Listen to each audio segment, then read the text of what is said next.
Some of my friends have told me that when you're in college or in school, you have to give up one of these three things. Where it's so you've got social life, sleep, and work.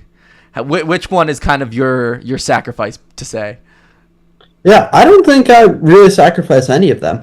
I think Really? when when you surround yourself with uh, people who you really enjoy spending time with, it doesn't feel like a sacrifice. Like, I spent a few days just now at Yankee Stadium, but my videographer is one of my closest friends. The umpires have become some really great friends. I really enjoy spending time with the Bananas.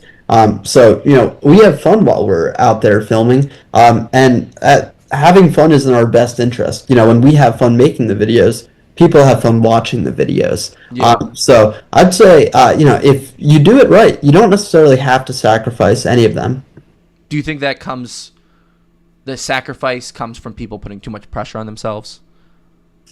I've spoken to content creators who are like, look, if I will do a better job with my content if I only get 4 hours of sleep.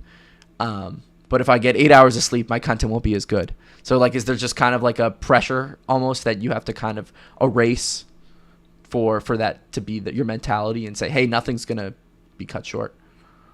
Yeah. I think it depends on the person. Everyone has different schedules and different things they're working on. And sleep is important. And I think it doesn't matter how many hours a week you work. I mean, I work a lot, but it matters how much work you get done. So again, I don't, it just depends on the person. But for me, I'm able to find a balance through surrounding myself with people, great people who I really enjoy spending time with, and having the work not feel like work because I love doing it. And is that, like you said, that's kind of what helped you start off everything? You went out there with your brother back 4 years ago, and you said that, look, I want to just go make content, and that's how you've gotten to where you are. Definitely, yeah. It's passion, and I'm able to spend so much time working on it because I love doing it. Someone asked me, "Oh, you like never go on vacation?" I go on vacation almost every other week. I go get to umpire at these sold out MLB stadiums around some of my closest friends, and yeah, it's work, and yeah, there's travel and a lot of editing and a lot of logistics, but I really enjoy it, and that just makes it so much more sustainable and so much more successful. Do you think with all your content, it actually puts you in a bad spot? Like, you're kind of too outside of the box to ever become a professional umpire for a job, or do you think you kind of lean into that? Do you think you could be an ump because of how outside the box your content is when people in the MLB are looking at you trying to become an ump potentially? Yeah, I'd say that's not necessarily my goal. I think my goals are a lot more around the channel and the business. Okay. And But if you wanted to, I'm saying, if you wanted to become an umpire, do you think your content would disrupt that because it's so different? oh well, yeah, I don't know.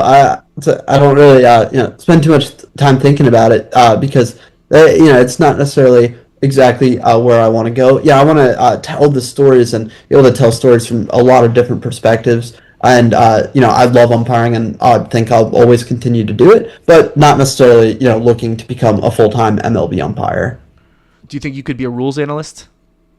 Um, Maybe. Again, I think probably like my goals are more around the channel, but yeah, I Yeah. definitely like the intricacies of the rules and sharing people. I think what I really enjoy is breaking things down from the perspective of when I started the channel, or even before I started the channel when I was first going out to umpire, and I had absolutely no idea what I was doing, and there was so little information out there. So I think that's really who I have in mind with the channel. Breaking down these things, from the basics and from the perspective of that 16-year-old kid who's going out there to umpire for his first time.